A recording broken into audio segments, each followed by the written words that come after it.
Pada sesi konseling kali ini, datang seorang klien yang merupakan seorang wanita karir berusia 35 tahun yang baru saja didiagnosis kolesterol tinggi.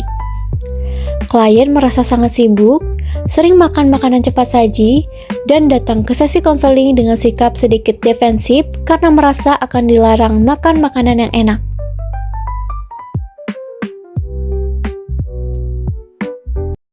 Selamat pagi Ibu Muli, terima kasih sudah mau datang. Silakan duduk Ibu.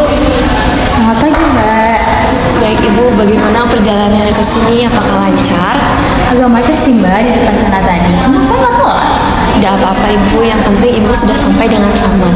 Sebelumnya, perkenalkan nama saya Isti, selaku ahli gizi di Rumah Sakit Hermina ini Bu. Iya Mbak, saya ke sini karena didiagnosa oleh dokter kolesterol tinggi. Katanya saya harus konsul. Ini perlu ya Mbak?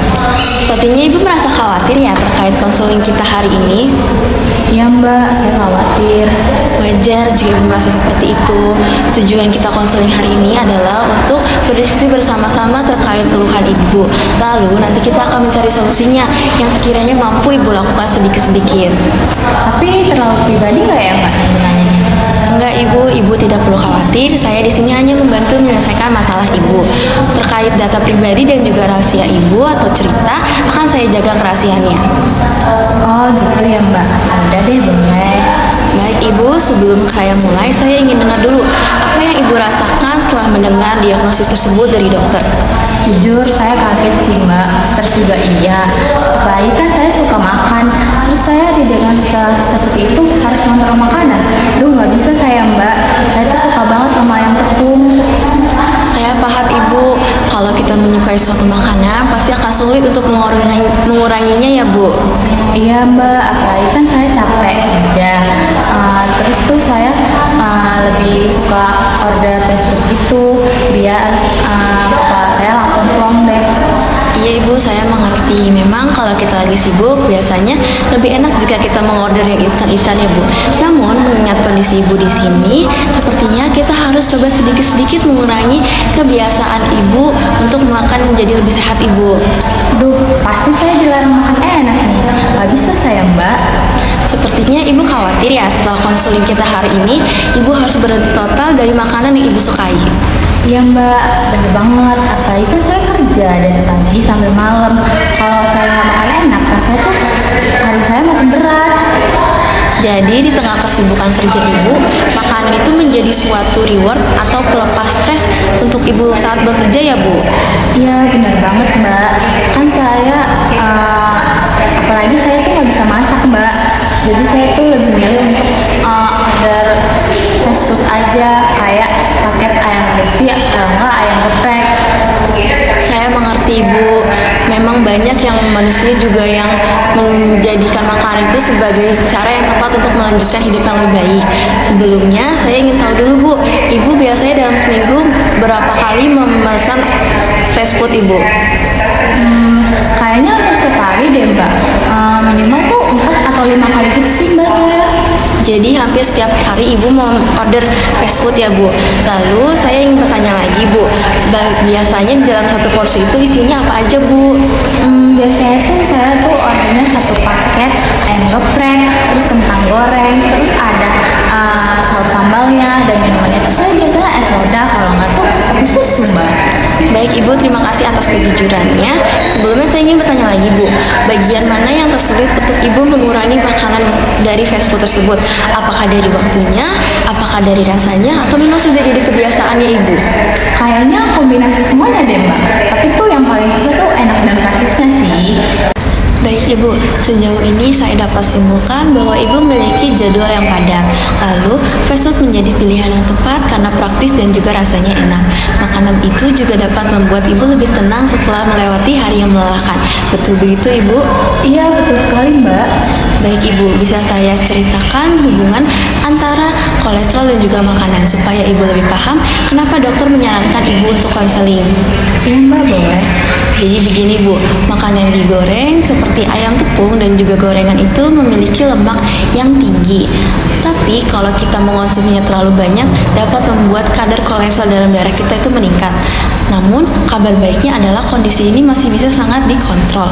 Kita tidak bisa mengubah semuanya, cukup pelan-pelan dan konsisten saja.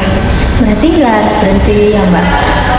Jujur saya tuh takut Mbak, nanti tuh ujung-ujungnya saya nggak boleh makan enak sama sekali. Saya mengerti kenapa ibu merasa takut. Banyak orang juga kalau mendengar kata kolesterol tinggi pasti sudah membayangkan kalau sudah berhenti dari makanan favoritnya. Tapi yang paling penting adalah bagaimana cara kita mengatur frekuensinya. Oh, jadi gitu ya Mbak, nggak harus berhenti total. Iya betul Ibu, menurut Ibu sendiri dari kebiasaan makan tadi, adakah kira-kira perubahan yang bisa Ibu lakukan? Saya ini kan Mbak kerjanya padat banget ya Mbak, jujur aja ya paling gampang saya paling beli makan fast food. Kalau saya harus masak, kayak nggak masuk akal banget Mbak, apalagi saya udah nggak ada tenaganya pasti. Baik, jadi waktu yang terbatas merupakan tantangan utama dari Ibu ya. Kalau memasak juga tidak memungkinkan. Bagaimana kalau kita pilih dari menu yang biasanya Ibu beli? Misalnya, ayamnya yang tidak digoreng dan sausnya yang dipisah. Berarti masih boleh ya Mbak saya beli makanan dari luar? Boleh, justru itu kita menyesuaikan pilihan dengan yang cocok dengan selera Ibu. Misalnya, Ibu suka makan ayam goreng dan kentang. Kita tidak menghilangkan ayamnya, tapi hanya mengganti cara pengolahannya. Bisa dipilih dengan ayam yang dipanggang dibandingkan dengan yang digoreng. Nah, menurut Ibu sendiri, dari menu yang biasanya Ibu beli, adakah menu yang bisa dimodifikasi oleh Ibu? Kayaknya berat deh Mbak, saya juga takut nggak kenyang. Tapi mungkin saya bisa coba untuk order fast food itu seminggu 2 kali. Iya Ibu bisa seperti itu, yang tadinya dari tiap hari menjadi 2 kali dalam seminggu.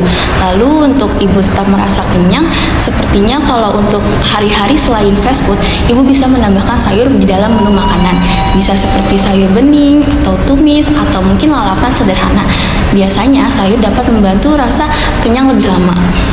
Oh, berarti biasanya saya tuh nggak banyak makan sayur sih Mbak, tapi nanti akan saya coba sih Mbak 1 kali sehari. Tidak apa-apa Ibu, kita memang tidak perlu langsung banyak. Satu hal kecil aja seperti 1 kali konsumsi dalam sehari itu merupakan langkah awal yang baik Ibu. Boleh deh Mbak, kalau kayak gitu saya sanggup. Saya kira itu ternyata tadi dilarang semuanya.